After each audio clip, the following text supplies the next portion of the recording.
मुझे समझ में नहीं आया कि मैं रिएक्ट कैसे करूं, क्योंकि अभी हो क्या रहा है, यदि आप देशवासियों को यदि ये गलत फहमी है कि आप YouTube और Facebook और सोशल मीडिया ट्विटर के द्वारा आपके हाथ में कोई बहुत बड़ा हथियार थमा दिया गया है, तो ये ध्यान रखिए, ये हथियार तब तक आपका काम का है जब तक सरकार चाहती है। क्योंकि जिस तरह से आज विश्वरूप रॉय चौधरी जी का सोशल मीडिया जो अकाउंट है उस पर प्रतिबंध लगा दिया गया है कि वो कुछ नया अपलोड नहीं कर सकते, और आज दोपहर में उनके पास जो कमिश्नर पुलिस है फरीदाबाद के, वहां उनके पास कंप्लेंट आई है कि इनके जो अकाउंट है सोशल मीडिया अकाउंट में प्रतिबंध लगाया जाए, कुछ नया अपलोड ना कर पाए। ये अंग्रेजों के समय में इस प्रकार से होता था कि यदि कि अंग्रेजी शासन के खिलाफ यदि कोई भी किसी प्रकार का पत्र छापता था या समाचार पत्र छापता था तो उसकी सारी प्रतियां जब्त कर ली जाती थी। तो इस प्रकार का जो पूरा का पूरा आज हमें देखने को मिल रहा है कि विश्वरूप रॉय चौधरी जैसे व्यक्ति ने सच्चाई के साथ कोरोना की पोल खोली और प्रधानमंत्री जी तक को यह निवेदन किया कि मेरी इन बातों को आप रिपोर्ट लीजिए, मुझे मरीज दीजिए। उन्होंने ये कहा कि मैं ठीक करके दिखाऊंगा आपको, लेकिन हुआ क्या उल्टा, सरकार की तरफ से उनको आज शायद हो सकता है उनका पूरा यूट्यूब चैनल डिलीट करवा दिया जाए। तो ये अभिव्यक्ति की आजादी नहीं है। आपने क्या, जिन लोगों ने डर फैलाया जा रहा है, मोदी जी आप ये कहते हैं सबको कि शांत रहिए, डरिए मत, घबराइए मत, लेकिन जो पूरा का पूरा मीडिया है कुछ लोगों को छोड़कर, वो पूरा का पूरा मीडिया केवल और केवल डराने में और भय फैलाने में लगा हुआ है। क्या आपको यह उचित लगता है? हमें लगता है कि राजीव भाई के जो समर्थक हैं, मित्रों मैं आज आपको ये बोल रहा हूं, भले इस काम के लिए मुझे जेल जाना पड़े, लेकिन मैं इस बात को बोल के रहूंगा कि मोदी जी आपकी सरकार और आप जैसों की सरकार, जितनी भी आगे किसी भी पार्टी की सरकार आई, आएंगी और जाएंगी, लेकिन हमारे आने वाली पीढ़ियों पे पड़ने वाले जो प्रभाव आपकी स्वास्थ्य नीतियों के कारण, WHO के प्रोटोकॉल को फॉलो करने के लिए आप प्रधानमंत्री नहीं बने। आपसे निवेदन है कि आप अपनी बुद्धि लगाएं इसमें। मतलब आपने हम लोगों को जो चाहती है सरकार वही लिखना चाहते हैं कि आपके हाँ में हाँ जो मिलाए। क्या आप हमारी बात को, हमने आपके लॉकडाउन का विरोध किया? नहीं किया। हमने ये कहा कि लॉकडाउन सही है गलत उस पर समीक्षा जरूर की, लेकिन हमने लॉकडाउन का पालन किया, कोई कानून नहीं तोड़ा, घर से बाहर नहीं निकल रहे हैं। लेकिन क्या आप हमारे सोच पर भी लॉकडाउन करना चाहते हैं? क्या आप हमको कोई आपको सुझाव भेजें तो उनको भी ये आप प्रोटोकॉल WHO का फॉलो करने के लिए हमारे प्रधानमंत्री नहीं बने थे, आपको हमारी भी सुननी पड़ेगी। मैं मानता हूं इतना बड़े देश आसानी से नहीं चलता, लेकिन कम से कम आप जो तथ्यों की तो बात करिए। यदि ये कल आप मनीष तिवारी जो कांग्रेस के हैं, मैं कांग्रेस सपोर्टर नहीं हूं, लेकिन कल जो है मनीष तिवारी कांग्रेस ने जो आनंदपुर साहिब के MP हैं, उन्होंने एक लेटर लिख के भेजा।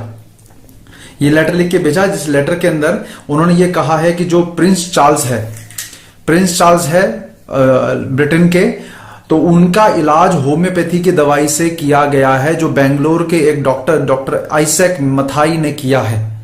ये उन्होंने लिखा है, और ये बेंगलोर के डॉक्टर हैं जिन्होंने होम्योपैथी से उनका इलाज किया है। तो इस होम्योपैथी के इलाज को भारत में अप्लाई क्यों नहीं किया जा रहा है? यदि प्रिंस चार्ल्स इस इलाज को ले सकते हैं, क्योंकि प्रिंस चार्ल्स थोड़े दिनों पहले कोरोना से ग्रसित पाए गए थे, लेकिन अब वो 6 दिन बाद वो ठीक हो गए हैं। किसके कारण? एक भारतीय डॉक्टर के कारण। भारतीय डॉक्टर आइजैक मैथाई जो होम्योपैथी के डॉक्टर हैं। लेकिन आप सोचिए, अब आप कहेंगे कि प्रिंस चार्ल्स ये सब अफवाहें हैं। आपको पता है कितनी बड़ी लॉबी है मोदी जी? इतनी बड़ी लॉबी है कि प्रिंस चार्ल्स ने होम्योपैथी की बड़ाई कर दी तो ये पूरी की पूरी एलोपैथी की लॉबी उनके पीछे पड़ गई कि ये व्यक्ति जो है दिमागी रूप से ठीक नहीं है, ये गलत बात कर रहा है। और आपको ये लगता है कि मैं क्यों ऐसा बोल रहा हूं, तो ये जो बेंगलोर का डॉक्टर है, मैं उनकी आपको दिखाता हूं वीडियो। ये बेंगलोर के जो डॉक्टर हैं, इनके लिए प्रिंस चार्ल्स ने मैसेज भेजा था, जो आज से करीबन 6 साल पहले का है, एक कॉन्फ्रेंस के लिए। तो मैं आपको इसका भी वीडियो दिखाता हूं। ये देखिए, इसमें लिखा है message from his royal highness the prince of Wales.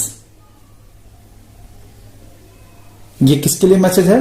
कि भारत में होती हुई कोई कॉन्फ्रेंस थी ऑल्टरनेटिव मेडिसिन पे, उसके ऊपर ना आने का, उसमें उसको अटेंड ना कर पाने के कारण ये खेद व्यक्त कर रहे थे। और इन्होंने इस शौक्य जो नाम है इस संस्था का जिसने ठीक किया है इनको, और डॉक्टर आइजैक मैथाई उनका नाम लिया है इस वीडियो के अंदर। ये वीडियो का लिंक भी मैं दे दूंगा। ये शौक्य नाम है, ये सुनिए आप इनको।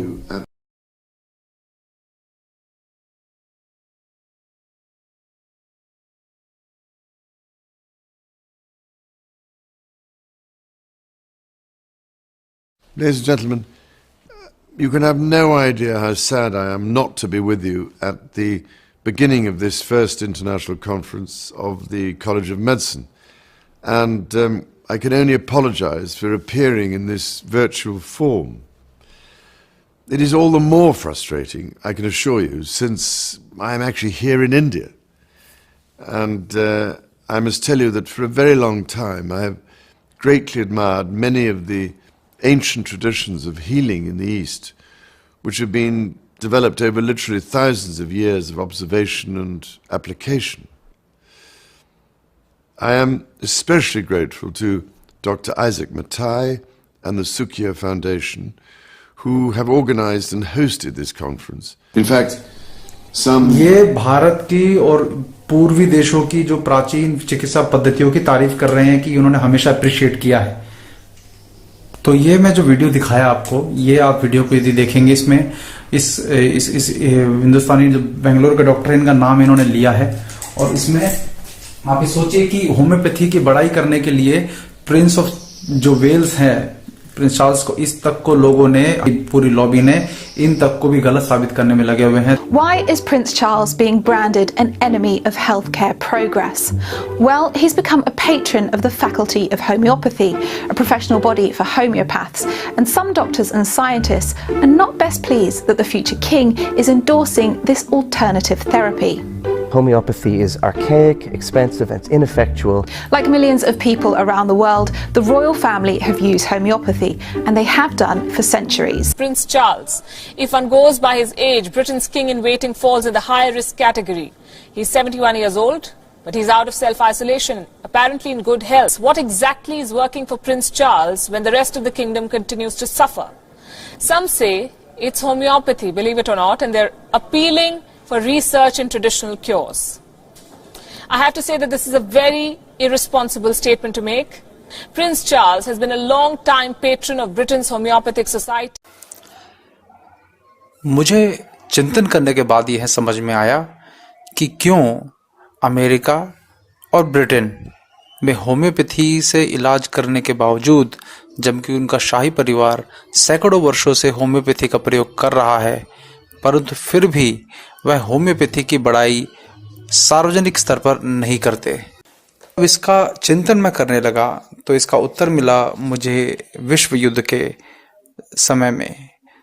विश्व युद्ध के समय में दूसरा जो विश्व युद्ध हुआ था जर्मनी के साथ, जिसमें अमेरिका और ब्रिटेन ने जर्मनी के विरुद्ध युद्ध किया था।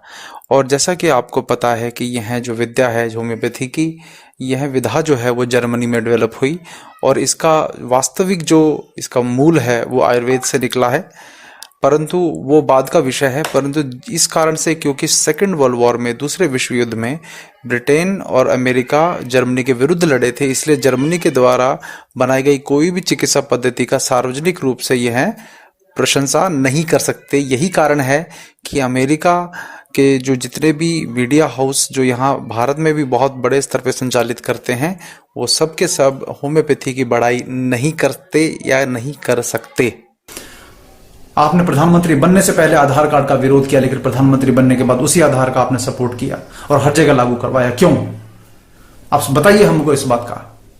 हमारे आने वाली पीढ़ी का पूरा आप इसके जो फायदे आप गिना रहे हैं, लेकिन जिसके नुकसान होने वाले हैं कि क्या हमको गुलामी का जीवन जीना पड़ेगा?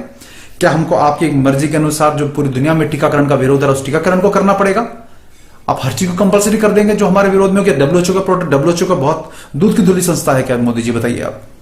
देखिए, हमें पता है हमारी कोई ताकत नहीं है मोदी जी आपके सामने, लेकिन ये जनता ने चुना है। मैं राजीववादियों से, राजीव भाई के सब सपोर्टर से ये कहूंगा कि यदि ये सरकार जो है इस प्रकार से सच्चाई को दबाएगी, इस तरह से हमारे आने वाली पीढ़ियों के सेहत का खिलवाड़ करेगी और गलत लोगों का साथ देगी, तो मैं कहता हूं पूरे के पूरे राजीव भाई के समर्थक, भले वो मुझे व्यक्तिगत रूप से मेरे सपोर्ट में हो, व्यक्तिगत रूप से मुझे वो अच्छा मानते हैं, बुरा मानते हैं, पीढ़ी के लिए किसी भी लेवल तक मैं जाने को तैयार हूं।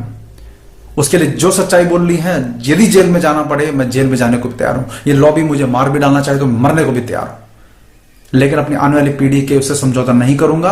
अपने प्रारब्ध में ये पाप नहीं लगने दूंगा, क्योंकि अब यदि समय नहीं है कि विश्व रॉय चौधरी जैसा सच्चा व्यक्ति उसकी बात को प्रमाणित करने के बजाय, उसको जांचने के बजाय आपने उनके सोशल मीडिया पे प्रतिबंध लगा दिया। ये यूट्यूब, फेसबुक, ये सब जितने भी जो है गद्दारी कर रहे हैं हमारे साथ, कि जब तक इनके लिए कोई थ्रेट या इनकी लॉबी के खिलाफ थ्रेट साबित नहीं होते, हम केवल अपनी हंसी खुशी वाली फोटोग्राफ एक दूसरे के साथ शेयर करते रहें, यही इनको चाहिए। ये हमको इस प्लेटफॉर्म को हमारे अंदर भय डालने के लिए प्रयोग करना चाहते हैं, लेकिन हम लोग को सच्चाई बोलते हैं, ये उस इनको बर्दाश्त नहीं। इसका मतलब ये है, ये पूरी इंफॉर्मेशन को कंट्रोल करने के लिए ये बनाए गए हैं सारे प्लेटफॉर्म, कि जिससे कि जो ये इंफॉर्मेशन चाहते हैं वो हमारे दिमाग में भरी जा सके। और मोदी जी, मैं क्षमा चाहूंगा आपसे, लेकिन आपने यदि ये इंटरनेशनल ट्रीटीज या जो भी आपने समझौते किए, आपकी जो मजबूरी हो, लेकिन आपकी जिम्मेदारी इस भारत के प्रति है। आपने 370 के मुद्दे, आपने कश्मीर के मुद्दे पे, राम मंदिर के मुद्दे पे, हर मुद्दे पे जो इतनी समझदारी और सूझबूझ अमित शाह जी के साथ मिलकर दिखाई है, मैं चाहता हूं कि इस विषय पर भी आप ये समझदारी दिखाएं। नहीं तो आने वाली पीढ़ी, आपकी सरकार, आप 10-20 साल बाद, भगवान करे आपको लंबी उम्र मिले, लेकिन आप 10-20 साल बाद आप प्रधानमंत्री जैसे अटल बिहारी जी आज नहीं हैं, इसी प्रकार आप भी नहीं रहने वाले, लेकिन ये आने वाली पीढ़ी आपको ना कोसे ऐसा आपको काम करना पड़ेगा। यह आपसे हाथ जोड़ के निवेदन है। हम लोग, आप भी देश का भला चाहते हैं, हम भी देश का भला चाहते हैं, लेकिन कम से कम हमारी बात तो सुने। दुनिया में जिन चीजों का विरोध हो रहा है, जो दुनिया में जो चीजें प्रतिबंध है, वो हमारे बच्चों पे क्यों लागू की जा रही है, उस पर थोड़ा तो सोचिए। किसी को तो हमारा प्रतिनिधि बनकर आप तक पहुंचने दीजिए, क्योंकि मेंबर ऑफ पार्लियामेंट तो आपके कहे अनुसार चलेंगे। तो किसी की तो सुनिए। विश्वरूप रॉय चौधरी को कम से कम बुलाकर वह पूछ ही लेते। यदि आपको डर है कि प्रोटोकॉल के विरुद्ध जाता है, तो बिना प्रोटोकॉल के अलग से अनऑफिशियली किसी को भेजकर मिलवा लीजिए, लेकिन आपने नहीं करा। अब करिए। वो व्यक्ति सच बोल रहा है, उसने इतनी, यदि वो दुनिया भर के लोग, और मैं आप लोगों को बोल दूं जो भारत की जनता है, आप लोग कल विश्वरूप रॉय चौधरी ने अच्छा काम किया, जैसे वो लाइमलाइट में आए तो आप लोग इंटरनेट पर सर्च करते हो हु इज विश्वरूप रॉय चौधरी, तो ये लोग इंफॉर्मेशन कंट्रोल करते हैं। कोरा.com जैसी वेबसाइट पे प्रश्न पूछो उत्तर ये सब लिखते हैं। तो जिस व्यक्ति के बारे में इनको आपके मन में सकारात्मक छवि नहीं बनानी, उस व्यक्ति के बारे में कभी इंटरनेट पर अच्छा लिखा मिलेगा नहीं आपको। इसीलिए आप जो पहले पेज पे सर्च रिजल्ट आएंगे वो वही होंगे जो ये चाहते हैं कि आप सुने, आप समझे, पढ़ें। तो विश्वरूप रॉय चौधरी को भी फेक डॉक्टर है, ये फेक डॉक्टर है, तो 10 साल से किताबें इतनी पूरे माफिया का जो है, हॉस्पिटल माफिया का जो है, इन्होंने पूरा कच्चा चिट्ठा खोला है। उस कच्चे चिट्ठे को जो है, यदि 10 साल से इनकी किताबें सर्कुलेट हो रही, क्यों नहीं रोका गया? यदि ये फ्रॉड थे, यदि ये फेक डॉक्टर है, तो क्यों नहीं आज तक इनको जेल हुई? आज केवल कोरोना के ऊपर सच बोलने पर इनको आपने प्रतिबंध लगा दिया इनके फेसबुक सोशल मीडिया पे, और कोई बड़ी बात नहीं कि आपकी पुलिस उनको उठाकर ले जाए। नहीं बर्दाश्त होगा, ये नहीं बर्दाश्त किया जाएगा। और मैं सब लोगों से निवेदन करता हूं, राज्य भाई के समर्थकों से, कि यदि इस कोरोना वायरस को लेकर या किसी प्रकार के हमारे आने वाली पीढ़ियों के साथ कोई षड्यंत्र किया गया, तो पूरा बहिष्कार कीजिए। सरकार का बिल्कुल समर्थन नहीं करना अगले चुनाव के अंदर, बिल्कुल समर्थन नहीं करना। कांग्रेस हमें बर्दाश्त नहीं, लेकिन हमारे आने वाली पीढ़ियों के साथ जो करेगा वो भी हमें बर्दाश्त नहीं। और मोदी जी ध्यान रखिए, लोगों ने आपको किसी अभाव, किसी विकल्प के अभाव में चुना है। ये अपनी आपकी बहुत बड़ी कमजोरी थी, उसको ध्यान रखिएगा। जिस दिन विकल्प मिल गया इस देश को, कांग्रेस के अलावा कांग्रेस कोई विकल्प नहीं है हमारे लिए। कांग्रेस तो इससे भी गई बीती है, महा थर्ड क्लास। लेकिन यदि आपका विकल्प मिल गया तो कोई आपको नहीं चुनेगा। ऐसे फैसले मत लीजिए, क्योंकि विकल्प के अभाव में चुने गए हैं आप। यदि कोई विकल्प होता आपका बेहतर, तो आपको नहीं चुना जाता, इतनी सीटें नहीं मिलती आपको।